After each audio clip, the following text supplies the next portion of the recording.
From Nasdaq's market site, I'm your host, Kristina Ayanian.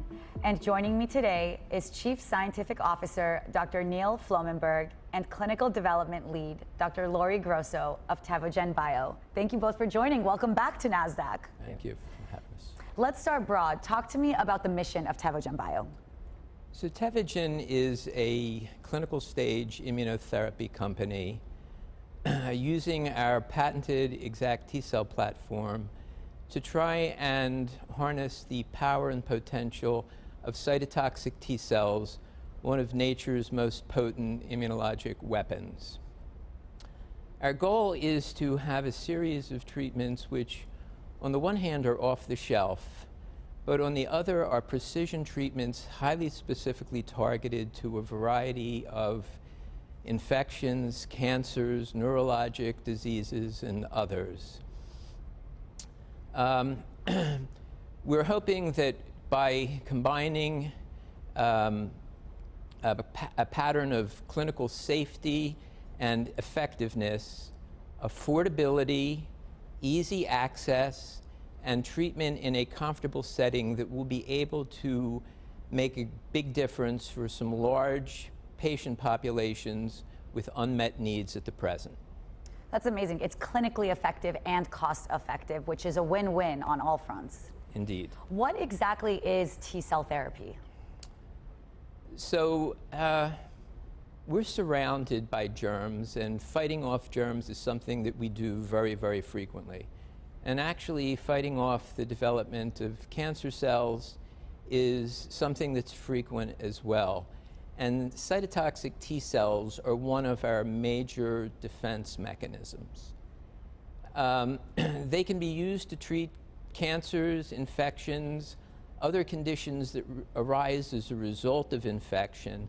And to illustrate the point, when we have a virus infection, it's cytotoxic T cells that actually rid us of the virus. And virtually all the other antiviral treatments that are out there merely hold the fort a bit until T cells can come in and finish the job off. We're taking exactly the opposite approach. We're delivering T cells to patients in order to, one, expedite, and two, enhance the process. And we're particularly focused on patients who wouldn't do an optimal job of their own in terms of the quality of the response or the speed of the response that they could make for themselves. You're really pioneering a new era of T-cell therapy. Lori, who are some of the patients that may benefit from T-cell therapy? Well, you know, a lot of patients have already benefited from T-cell therapy. For decades, bone marrow transplant patients have been getting genetically unmodified T-cells from their bone marrow transplant donors. That's the world Dr. Flomenberg and I spent decades in, bone marrow transplant. These cells were used to treat infection and prevent cancer in the bone marrow transplant population. So Tevogen would like to extend this therapy to other vulnerable groups, such as the elderly and people who are immunocompromised. There are 10 to 14 million people in the United States that are immune compromised that need this type of therapy. We performed a phase 1 study using T cells, genetically unmodified T cells from our exact T-cell platform for patients who had acute COVID-19, who, because of being elderly or having comorbid conditions such as immune suppression, were at high risk for poor outcomes in COVID-19. The cells were associated with safety. There were no significant adverse events related to the cells. All the people, like clockwork, felt better between 2 to 3 days after we gave them to them. We were amazed. We would walk in the room, and on the second or third day, they'd like, oh, we feel better. And nobody got long COVID for the 6-month follow-up period. And you know, in terms of long COVID, research out now, there's a growing amount of research that's saying, well, gee, you know, long COVID may be due to an untreated COVID reservoir in people. So our cells would be potential treaters of long COVID, of virally induced cancers, and cancer alone, other types of cancers. So, you know, it's good therapy. If this is so beneficial, why isn't it more mainstream? Oh man, what a great question. It's not mainstream for a couple reasons, and I'm going to say cost, safety, and accessibility. So great advances have been made in the T-cell therapy area. such as genetically modified T cells. Probably the example that people know the most are CAR T cells. That kind of therapy, though, some of the stumbling blocks and why it's not more broadly applicable is it's expensive. There are some side effects associated with it, and it's made it less accessible to people. So, for example, if I need a CAR T cell therapy for my cancer, my physicians would have to collect my T cells, send them to the manufacturing site, genetically modify them, expand them, and then set them back. That process is very expensive, and it creates delays, and it decreases accessibility because it's so expensive. Tevogen uses unmodified T cells, and they're much less expensive because we can get hundreds of doses from one donor. So for CAR T, you go through that whole process and you get one dose for one person. So we can get hundreds of doses, and I'll tell you a quick great story about being a researcher that we get to enjoy.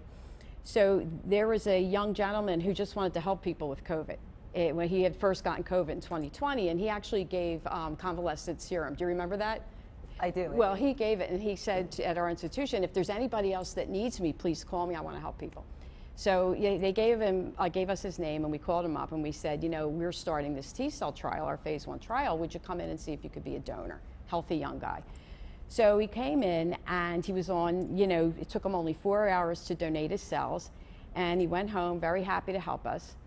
He made over 100 doses, but he made enough doses for the whole phase 1 trial and more. We still have some. Wow. So we called him when the phase 1 trial was going, and we said, your cells are going into people, and they're safe, and we're so happy. And we didn't hear anything.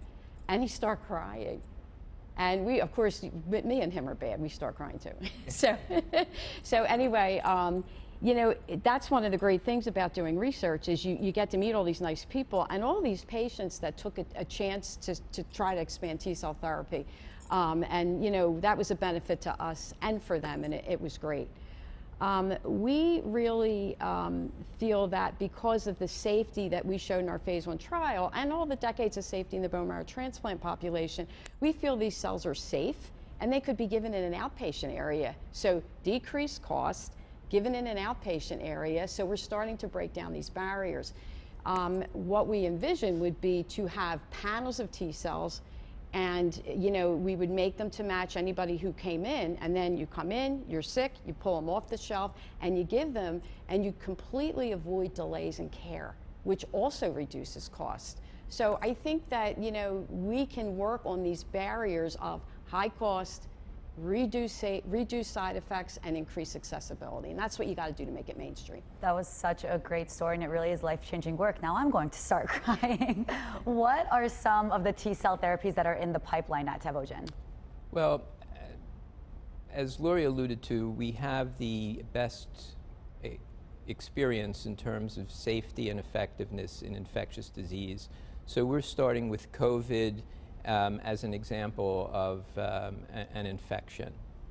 From there, the next logical step would be viral-induced cancers. Not necessarily a familiar subject, but human papillomavirus is responsible for virtually all cases of cervical cancer in women. It takes years between the initial infection and when a full-blown cancer develops. So we'd actually hope that in some of the patients we would treat in a preventative way at a precancerous stage. There'd be others that we might actually have to treat, with a full-blown cancer, but in all cases using cytotoxic T cells targeting that particular virus. There are numerous other examples. Multiple sclerosis appears to be triggered by Epstein-Barr virus. That's an example of what I alluded to before in terms of an illness or a condition that's caused by a viral infection. We can go after that in the same sort of way. Sporadic cancers, they're a little tougher, but there are plenty of tricks and options and tools and approaches that can be applied to them as well. So the composite pipeline would encompass all of those things and more. That's amazing. And looking ahead, where do you see the future of T cell therapy going, and what do you envision that future to look like? So I think the answer to that's two-part. One is a very robust panel of treatments to all the things that I just referred to and many more. As a T-cell therapy company, we're actively working on that at the present. The other, as Lori alluded to before, is a platform of treatment and delivery that is going to be safe, highly effective, affordable, easily accessible, and deliverable in a very comfortable way. And really, patient comfort and family member comfort and healthcare provider comfort is critically important, for a treatment to be successful. So for example, if someone had an acute COVID infection and there was a bit of urgency, one could hope to see that patient in the morning, swab their nose, draw a little blood, get the results back quickly, and actually treat the patient later in the day. Watch them for an appropriate interval, and then send them home and let them sleep in their own bed that night with the entire treatment completed.